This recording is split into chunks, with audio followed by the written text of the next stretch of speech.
It is such a pleasure to be with Martha Stern. Thank you for being here. Thank you. Now, that last name resonates in our culture because of your husband, David Stern.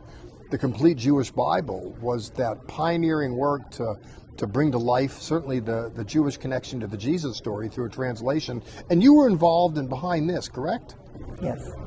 I know you were. So I want to bring you to the forefront, not to the background now. And so there's an opportunity to speak to you from here in Jerusalem. We're doing a series on miracles, Martha. When you hear the word miracle, what resonates with you? Everything about God. I mean, from beginning to end, it's all a miracle, right? Sure, Genesis to Revelation, it's full of miracles. And I guess I've seen many miracles in my own life. Many. Talk about it. Well, actually I have an expression. It's called Ein Mikrim im Elohim, and it's Hebrew, which means there's no coincidences with God. So often we'll have these funny little incidents happen that in the natural world, people who don't know the Lord, they'd say, oh, it's a coincidence. But I know it's a God incidence. And it's amazing. And I've seen many that are just little teeny ones, and I call them my static electricity miracles. And then I've also seen great, amazing healings that are obviously the lightning bolt miracles. Yeah, you know, I've never heard that before, and I'm going to be 67 in a few weeks. Yeah. When I mentioned that you had said that a few days ago to my producer about looking at miracles as static electricity, as opposed to just strictly the lightning bolt, the big miracle, but the kind of miracle energy that goes through life, he said that Martha's a really wise woman. Quite frankly. Okay. Unpack that a little more, please. Just in the 50 years since I've come to know the Lord, I've seen many, many times where God has just done really amazing things. There's a book that contains your testimony in it, correct? Yes, yes. So it was deemed worthy of print and print media. I'd like to hear it personally. Any Jewish person coming to faith is a miracle to my way of thinking. Definitely, definitely. And in the era when I came to the Lord, which was over 50 years ago, March 15th, 1972 is the day I officially say is when I became a believer, so it's 50 years. My family were Jewish, both of my parents, Jewish, but and we lived in a town where we were the only Jewish family there, and my parents were atheists. They were very secular and intellectuals, and in fact, the girl across the street, little girl lived across the street, had told me about Jesus, and I asked my mother, who's Jesus? And she said, oh, people believe in him, some people think he's God, but we don't because we're Jewish, and besides which we're intelligent, so we don't even believe in God. And that was the position my family had as I grew up. I was raised in a family that was Jewish, but atheist, and or as my mother politely called herself, agnostic.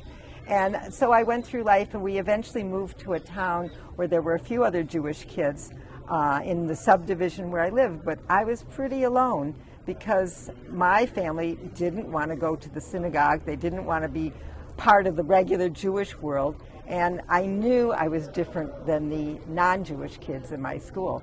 So I was kind of there on my own. So when we think of a miracle and coming to faith, God interrupted kind of your sequence to manifest himself to you. Yeah. Well, one of my really amazing stories is when I was about 12 and I was at Girl Scout camp, and it was going to be my birthday in August, and I was feeling really alone again because, you know, birthdays, you know how when you're a kid, if your birthday comes during the school year, you get to have a party, people, you know, you do something at school, but I was there at camp all by myself, and I woke up and I sort of looked around the tent and I thought maybe somebody put up a card or a balloon, nothing.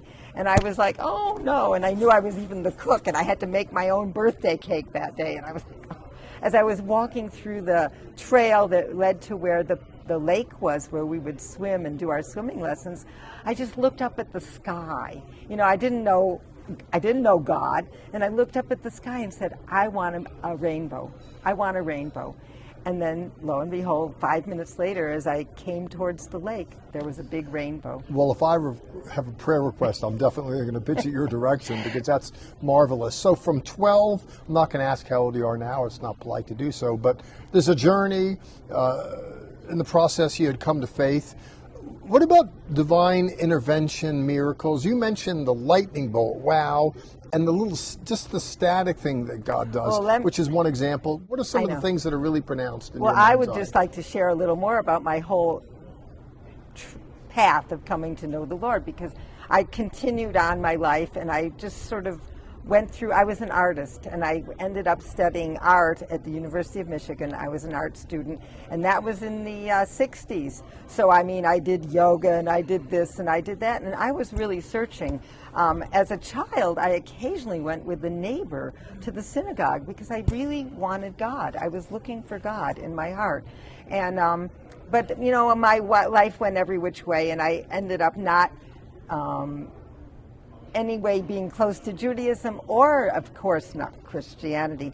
But then at one point I met a girl. I was going to go stay in a commune, and she picked me up at the airport and took me to the commune where she was also staying, and she looked at me and she said, "Wow, you look like you need help. Why don't you try praying?" And I was like, "What? Me pray? What?" She said, "Yes, pray that God will teach you how to pray. Pray that you'll have the love of Jesus in you." And I was sort of like, "What? You know, that's not me." But then I stayed together with this nice person I met, Debbie, and she was from Virginia. I ended up moving with her to Virginia, and her and another friend, and we were reading the Bible because I figured, oh well, I've done yoga, I've done this, I've done that. What's the difference? I'll read the Bible. So I started reading the New Testament, and I was just amazed. I was just amazed because it wasn't.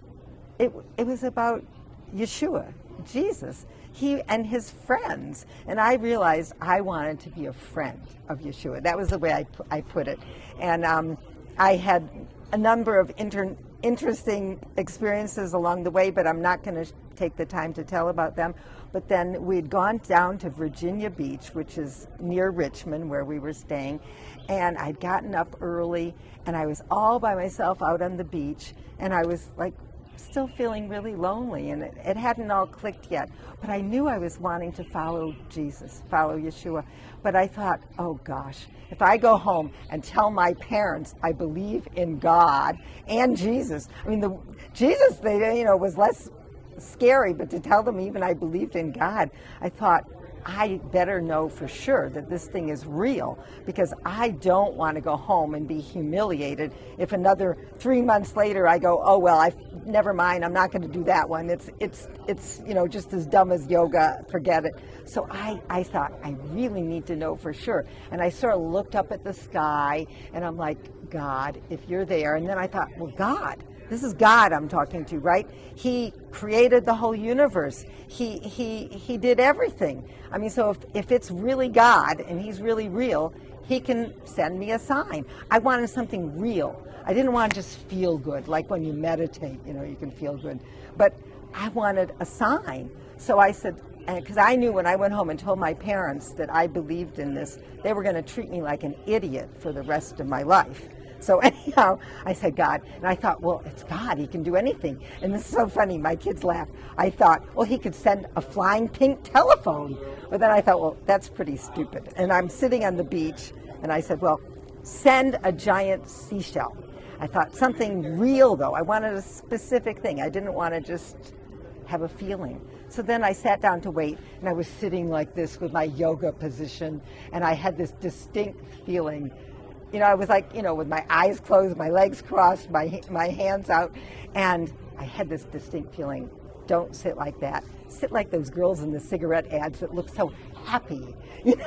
So I kind of changed position and opened my eyes, and 5 minutes later, this guy came walking down the beach with his dog, and he said hi. Oh, right, I have to say, I added a PS to my prayer. It's good if you're real, God, but if I can't get along with other people, and especially with men, because I was so shy, and then what good is it? And it's interesting, because those are what Yeshua said are the two greatest commandments. Love the Lord your God and love your neighbor as yourself. So I got it covered in my prayer. So that was this guy comes by with his dog and he goes, hi. And I was like, oh my gosh, he said hi.